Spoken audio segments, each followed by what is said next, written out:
Hi, welcome to Hanover. My name is Meir Kohn. I'm a professor of economics, and I will be talking today about the economic effects of pandemic. We will see that these economic effects depend on the nature of government and on the nature of the economy. I will try to show you this by comparing the economic effects of the Black Death on Europe and on China under very different forms of government and with very different types of economy. Let us begin with a puzzle. Both in Europe and in China, the period of the 14th and 15th century was a period of crisis. The four horsemen of the apocalypse: war, famine, plague, and death. The result in both places was a big decline in population. What were the economic effects? In Europe, because the supply of labor went down, labor became more scarce, more valuable. As a result, wages and so income of ordinary people rose considerably. And this makes perfectly good sense in terms of supply and demand. Okay, supply down, value up. In China, the supply of labor was similarly down because of the big drop in population. But not only did income of ordinary people not go up, it actually fell drastically. Okay? In terms of simple supply and demand, there's only one explanation, and that is that the demand for labor must have fallen more, even more than the supply. Why? Why is China so different from Europe? Okay. So to answer these questions and to solve the puzzle, we need to understand differences in government and economies, in governments and economies, different types of governments, different types of economy. Fortunately, I just happen to have with me a framework that is perfect for this task. It's the result of a project that I've been working on to understand the nature of economic progress, why it differs over time and across countries. By economic progress, I mean the productivity of production and all the things that that brings. Okay, so it's not just more stuff, it's also a much better way of life. As it happens, I have been developing this framework from using evidence from the political and economic history of pre-industrial Europe and China, so I'm well placed to address the question that we began with. Okay.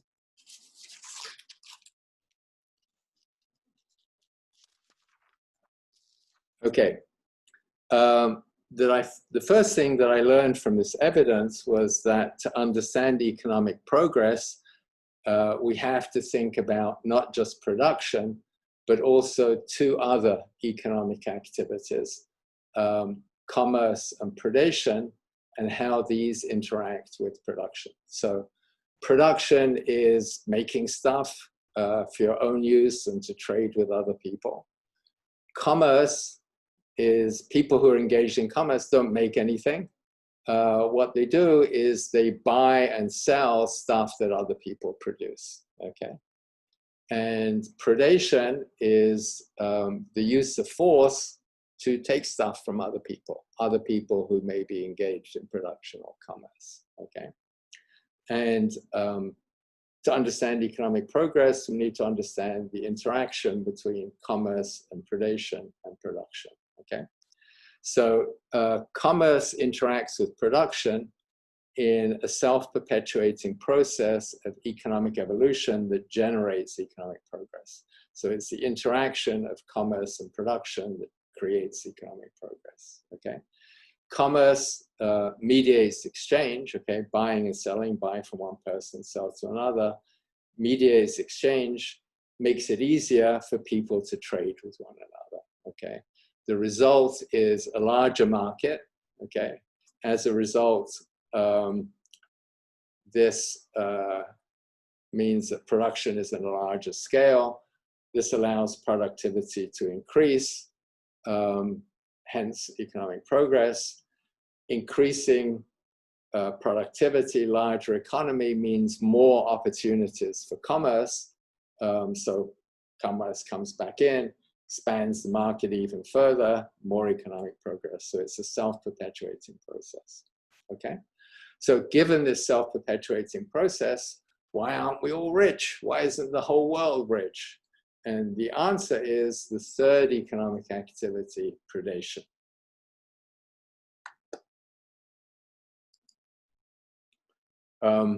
Okay, so in fact, economic progress invites predation, okay? It makes predation more productive, profitable, good. People, all this stuff, let's go and take it. This reaction of predation to prosperity is known by historians as the predation trap. Okay, it's the thing that holds back economic progress. There's a very interesting example of this, which is useful to us because it explains the sort of two basic different types of government. So long ago, arable agriculture developed, okay, and people shifted from hunting and gathering, or some people shifted from hunting and gathering to cultivating crops. This was this economic progress, okay, but it was also a wonderful opportunity for predation, okay, because one of the problems with sort of serious organized predation is people will move away from you, run away.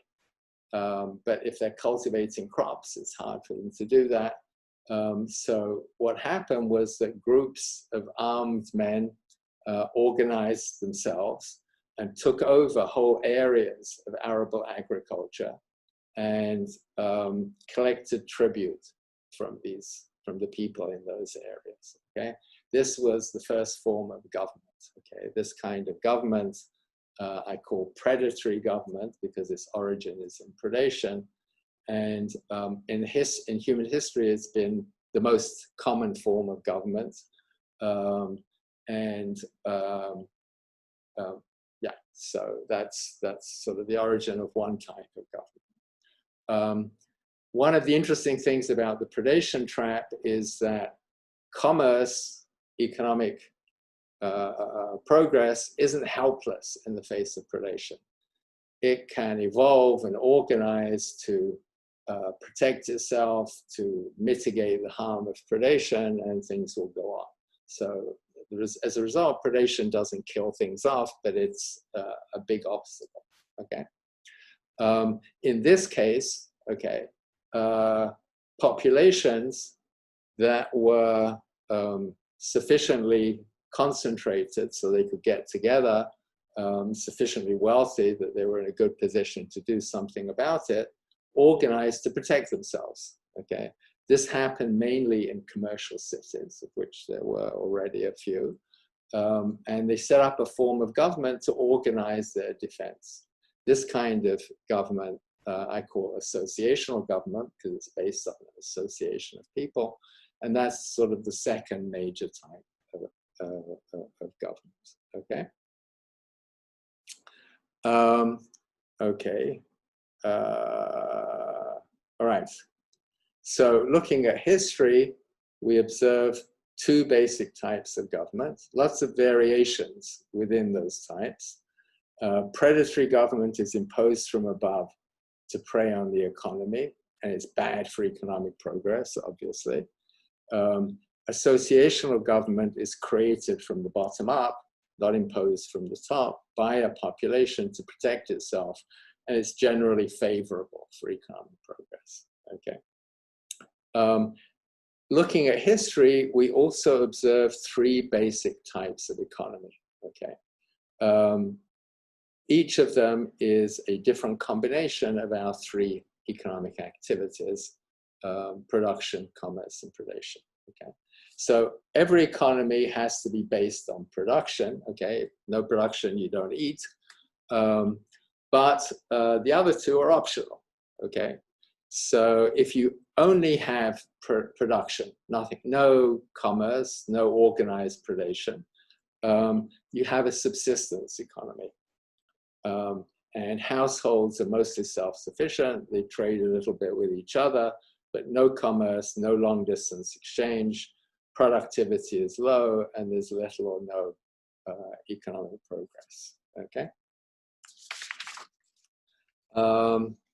Okay, so that's the first type of economy. Hunters and gatherers are a good example. Early agriculture, before the predators arrive, would be another example. Okay.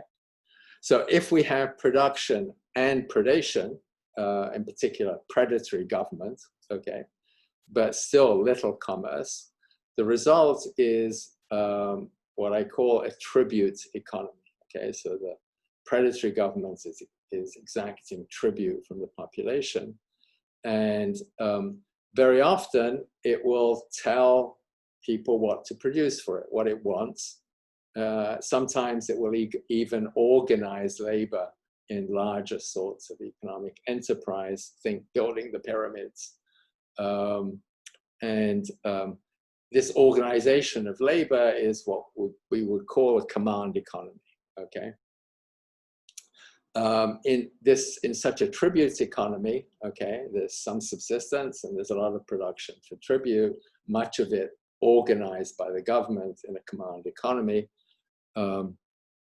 There's some local exchange, little or no commerce, no long distance exchange, productivity. So that isn't helping productivity.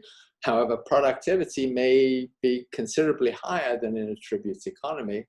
And the result is this sort of large scale organization of production by the government, which does increase productivity. Okay. However, no economic progress, because for economic progress, we need this interaction between commerce and production, and that isn't happening. Okay. So that's the second form of economy: subsistence economy, tribute economy. The third form is a commercial economy, and that is when we add commerce. Okay, if we add commerce, we get a commercial economy, and exchange is no longer limited to local exchange. Commerce makes long distance exchange possible, much larger market, higher productivity, self-perpetuating process of economic progress. And if it's allowed to, commerce will transform a subsistence economy or a tribute economy into a commercial economy. Okay, it'll try to do that because it's a profit opportunity. Okay, so that's sort of, so two types of government: predatory government, associational government. Three types of economy: subsistence, tribute, and commercial. Okay, and we're going to use this classification, this sort of way of thinking about governments and economies, to understand governments and the economy in Europe and in China. Okay, and we're going to look at them, governments and economy, in the centuries before the Black Death, so that we can understand what impact the Black Death has on the story. Okay, so roughly in chronology, I'm talking about roughly from the 8th century in both places until the Black Death, which was in the 14th century. Okay, so let's start with Europe. In Europe, it begins with feudal government, okay, which is a patchwork of overlapping predatory and associational governments. Okay, it's not a single government, but there's lots of governments, overlapping authority, kings, lords, the church, sort of various kinds of predatory government. There are cities with associational governments. Some of them will see independence, some of them under kings, okay, subjects of kings. Okay, so out of this feudal world, commerce slowly re-emerged. Okay, it had been strong under the early Roman Empire and then sort of disappeared over the centuries, commerce began to reemerge and commercialize the economy. And in particular, before the Black Death, from the late 11th century, there was a long period of economic progress, of increasing productivity, growing good, welfare, good life, art, cathedrals, all kinds of good things happening. This period is known as the Commercial Revolution. Okay? It was a result of expansion of commerce. Okay? And during this period, not only was the economy transformed, but there was also a fair amount of political evolution. Commercial cities became more powerful, some of them became independent. The nature of government changed as predatory governments found it useful to deal with commerce, to strike deals and bargains. The rule of law emerged in this period because governments found it useful to be credible, so that people would trust their word. Okay, so anyhow, things went fairly nicely till about 1300, and then they kind of fell apart. There was a long period of wars, famines, and the Black Death. Okay. In this period of crisis, the population of Europe, which had risen quite a lot during the Commercial Revolution, the population at the beginning of the crisis, the end of the Commercial Revolution, was around 75 million. And by the end of the crisis, it had dropped to about 55 million. So it fell by roughly a quarter, okay, overall. Okay, in China, okay. So the government in China was also a kind of predatory government, in some ways similar with feudal government, but it was not fragmented. On the contrary, it was very centralized, very powerful. The whole of China was under a single government, a universal empire, okay? And this form of government had emerged about 1,000 years earlier with the Qin dynasty, about 200 BC. Okay.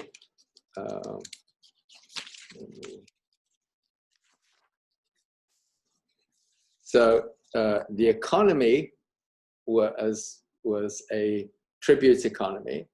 And because government was centralized and powerful, the command economy was also centralized and well organized. And productivity was relatively high as a result of that, much higher than in feudal Europe, okay? But this form of government, the tribute state, suppressed commerce. Okay? They thought commerce was a threat to the tribute economy, which it was, okay? So they suppressed it. So as a result, there was no process of economic progress, okay? So productivity was fairly high, but stagnant. It wasn't really changing, okay? And in fact, both the form of government and the nature of the economy look a lot like communism under Chairman Mao. And I actually have a talk on this, and the link will be posted among the readings for this talk, okay?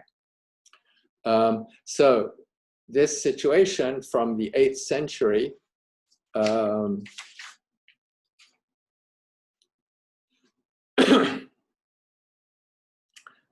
the tribute state was weakened by civil war.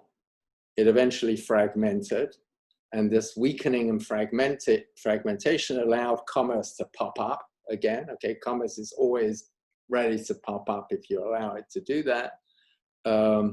And there was sort of a burst of economic progress, and eventually China was reunited under the Sung dynasty in the form of a tribute state again. But the Sung looked around and they saw all of this commerce, which was just a huge source of tax revenue. They didn't want to give it up. So commerce continued under the Song dynasty, even though it was a tribute state. Okay. This was, again, an exceptional period of economic progress. Marco Polo, when he visited China, was very, very impressed. It looked a lot more prosperous than Europe that he'd left, the Europe that he'd left. Okay. So again, in China, as in Europe, this period of economic progress and expansion and prosperity was followed by a major crisis, as we'll see, much worse in China than it was in Europe. Invasions, wars, famines, fragmentation, and plagues. Okay. Was the Black Death one of the plagues? Evidence is not really very clear, but it seems likely that the Black Death was one of the plagues that afflicted China during this period of crisis. Okay. Eventually, China was reunited under the Ming dynasty, who, unlike the Song, reimposed the classical tribute state. Okay, that is powerful centralized government, tribute economy, command economy, suppression of commerce. Okay, so they suppressed commerce. They sent people from the Yangtze Delta cities, which was sort of the center of the economy. They threw people out of the cities, sent them off to re-education in the country. Sounds familiar. And the result was complete destruction of the commercial economy. So this was sort of the crux of the crisis, the high points of the worst or the low points of the crisis. So over this whole period of crisis, culminating in the Ming reimposition of the tribute state, population in China fell from 120 million to about 65 million. So it's a much bigger fall than in Europe, almost half. Okay, it fell by almost half. Okay, and it's not clear how much the Black Death played a role in this. Okay, but it probably did play some role. War and famine probably were more of a factor in China than they were in Europe compared to plague. Okay. So just to summarize this sort of historical background, okay, both Europe and China started with a tribute economy. Then they had pre-Black Death periods of commercialization and big population increases. Both then experienced a crisis. What was the big difference between the crises? Okay, in China, the Ming suppression of commerce, destruction of the commercial economy, and the reimposition of a command economy. Okay, in Europe, no, commerce, commercial economy were certainly hurt by the crisis, but they continued after the crisis. Okay, in both Europe and China, there was a big fall in population, but much bigger in China. Okay, we are ready to go back to our puzzle and solve the puzzle. Okay, so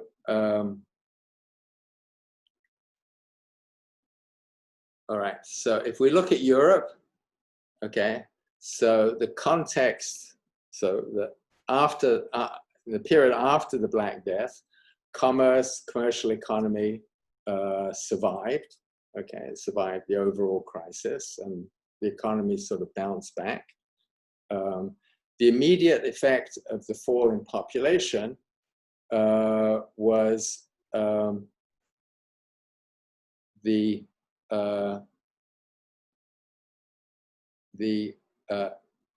increased scarcity of labor meant that wages and the income of ordinary people went up. At the same time, actually, the income of the wealthy went down because most of the income of the wealthy came from land, and labor was more scarce. Land was more abundant because there was less labor. So the income of the wealthy actually dropped, certainly relative to the income of ordinary people. So what were the consequences of this sort of change in the distribution of income? It's a commercial economy. This creates profit opportunities and drives adaptation. The economy adapts to the circumstances as merchants find new opportunities and exploit them. So a big change was the shift from luxuries to mass market goods. Okay, now ordinary people could afford to buy clothing, go to Walmart, shop on Amazon. Well, not quite, but they were sort of there was a market for relatively inexpensive consumer goods, and commerce jumped in to meet this demand. Okay, so in production, there was a shift from luxuries to mass market. Before the crisis, the focus had been on production of luxuries, luxury goods for the wealthy. After the crisis, after the drop in population, after the shift in income distribution, mass market production became important. Okay. Okay, so that was one consequence. Another consequence of labor being more expensive was that producers were looking for labor-saving technology. Okay, ways of using less labor and more other stuff, capital. Okay, tools, machines, things like that. Okay, which before didn't make economic sense because labor was pretty cheap. But once labor became more expensive, it made sense to look for ways to use less labor and more capital to produce goods. Okay. Now, these two changes together, the appearance of a market for inexpensive goods and the desire to employ labor-saving technologies opened the way for the Industrial Revolution. Okay, didn't cause the Industrial Revolution. Lots of other factors contributed. It was a long time after this, but it sort of set the scene in a way. And the reason for this is that the big increase in productivity in the Industrial Revolution was in industry, as the name suggests. Okay, and the big way of increasing productivity in industry is mechanization. Okay, so as we've seen, mechanization is not attractive if labor is cheap. Okay,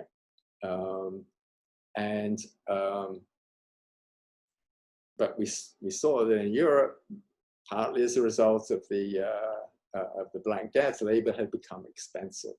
So mechanization was something that was on the agenda. Okay, but mechanization is also not very attractive in the production of luxuries. Okay, first of all, with luxuries, the cost of the raw materials very often is a very big part of the cost. So saving labor doesn't really bring the price down very much. People who buy luxuries don't really care that much about the price. They don't need to. And the other thing is mechanization generally, especially initially, harms quality. So people who are buying luxuries care a lot about quality, not much about price. Mechanization lowers the price, harms the quality, doesn't work.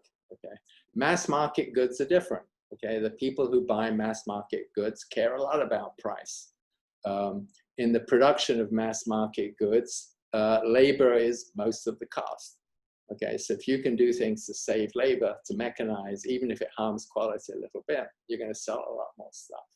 So in that way, the economic consequences of the Black Death sort of helped set the scene for the Industrial Revolution. Okay, what was the impact of the fall in population in China? So the context there was very different. Okay, there, the commercial economy was destroyed. A command economy was reimposed. Commerce was suppressed. Why did this happen in China? Well, it was largely because it had a different form of government. Okay, so the classical tribute state came back, and this is the kind of economy that existed under classical tribute state. Okay, so the result of this reimposition of the tribute state by the Ming was that commercial economy was destroyed, and the demand for labor, okay, although the supply of labor had fallen a lot in China, much more than in Europe, the demand for labor fell even more. Okay, so the real wages, income of ordinary people actually dropped. What were the consequences in China of this? Well, nothing good. None of the stuff that happened in Europe happened in China. Things had to wait until, again, the tribute state was weakened, commerce could pop up, things of economic progress, and okay, so it was a very different story. Okay, thank you. That's what I had to say. Thank you for listening.